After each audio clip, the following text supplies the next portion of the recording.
Get ready for the countdown. 10, 9, 8, 7, 6, 5, 4, 3, 2, 1, 0.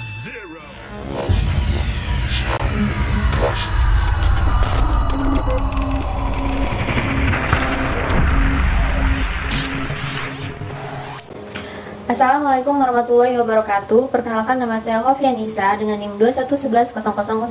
Dan saya Amanah Marliana dengan NIM 21110009. Baiklah, di sini kami akan mempresentasikan hasil diskusi kami mengenai artikel yang berjudul Senyawa Kimia sebagai Dasar Kehidupan. Baiklah, materi yang pertama akan disampaikan oleh Amanah Marliana. Kepada Amanah Marliana, kami persilahkan. Yang selanjutnya, marilah kita bahas senyawa kimia sebagai dasar kehidupan. Senyawa yang berhubungan dalam kehidupan disebut biomolekul. Biomolekul adalah senyawa-senyawa yang bermolekul besar dan kecil yang berhubungan dengan senyawa kimia dalam sistem hidup. Unsur-unsur biomolekul adalah karbon, nitrogen, oksigen, dan hidrogen, serta fosfor dan belerang. Selanjutnya, urutan pembentukannya itu ada dua. Yang pertama, molekul sederhana. Molekul sederhana terdiri dari CO2, NH3H2O, molekul organik sederhana.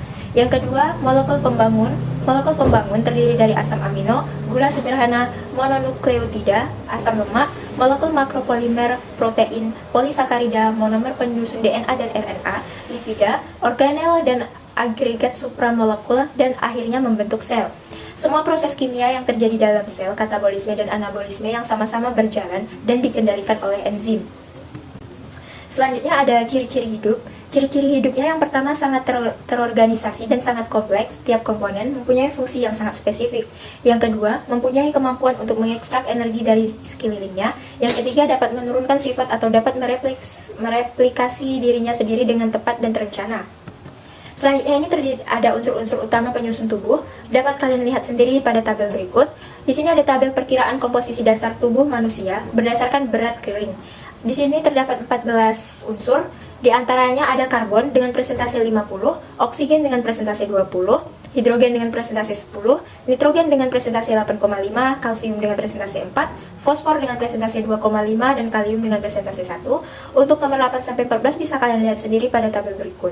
Selanjutnya, biomolekul utama penyusun tubuh terdiri dari beberapa. Yang pertama itu biomolekul DNA. Molekul pembangunnya ialah deoksiribonukleotida. Untuk fungsi utamanya itu sebagai materi genetik. Yang kedua ada RNA molekul pembangun ribonukleotida. Fungsi utamanya untuk sintesis protein.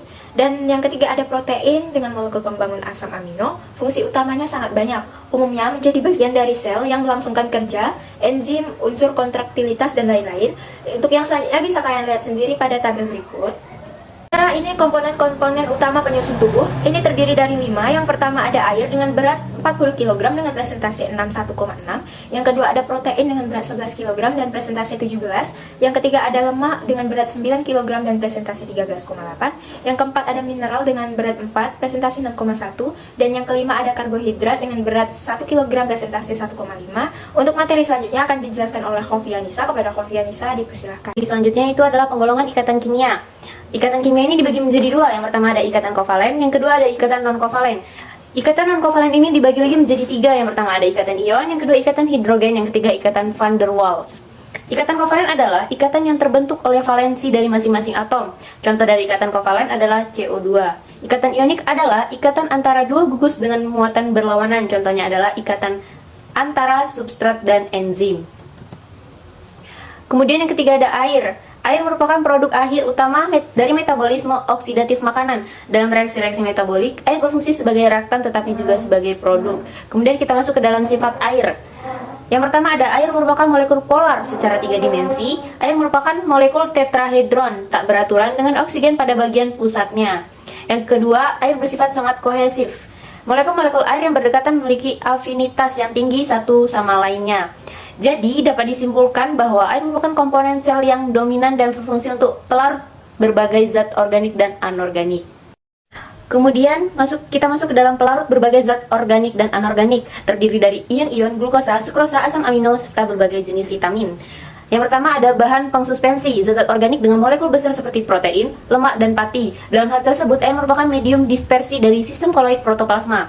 Yang kedua ada air, merupakan media transport berbagai zat yang terlarut atau yang tersuspensi untuk berdifusi atau bergerak dari suatu bagian sel ke bagian sel yang lain. Yang ketiga ada air, merupakan media berbagai proses reaksi-reaksi enzimatis yang berlangsung di dalam sel. Yang keempat, air digunakan untuk mengabsorpsi panas dan mencegah perubahan temperatur yang drastis atau mendadak di dalam sel. Yang kelima, air sebagai bahan baku untuk reaksi hidrolisis dan sintesis karbohidrat dalam fotosintesis. Kemudian kita masuk ke dalam sifat-sifat air yang tepat bagi sistem hidup adalah yang pertama, kalor penguapan contohnya keringat. Yang kedua, kalor jenis contohnya air sebagai buffer panas yang baik. Yang ketiga, titik didih contohnya air tetap cair walaupun pada suhu fisiologi. Kemudian yang keempat ada garam mineral. Kandungan garam-garam mineral pada berbagai tipe sel sangat bervariasi. Di dalam sel, garam-garam mineral dapat mengalami disosiasi menjadi anion dan kation. Bentuk-bentuk anion dan kation tersebut dinamakan ion. Ion-ion dapat terlarut di dalam cairan sel. Atau terkait secara khusus pada molekul-molekul lain seperti protein dan lipida. Kemudian kita masuk ke dalam fungsi garam mineral. Yang pertama ada fungsi osmosis, dalam arti bahwa konsentrasi total garam-garam terlarut berpengaruh terhadap pelaluan air melintasi membran sel. Yang kedua, fungsi yang lebih spesifik yaitu peran seluler setiap ion terhadap struktur dan fungsi dari partikel-partikel seluler dan makromolekul. Kemudian kita masuk ke dalam komposisi major mineral dan range mineral. Dapat kalian digambar. Baiklah, sekian presentasi dari kami. Semoga bermanfaat bagi teman-teman. Kami akhiri, wabillahi taufiq wal hidayah. Wassalamualaikum warahmatullahi wabarakatuh.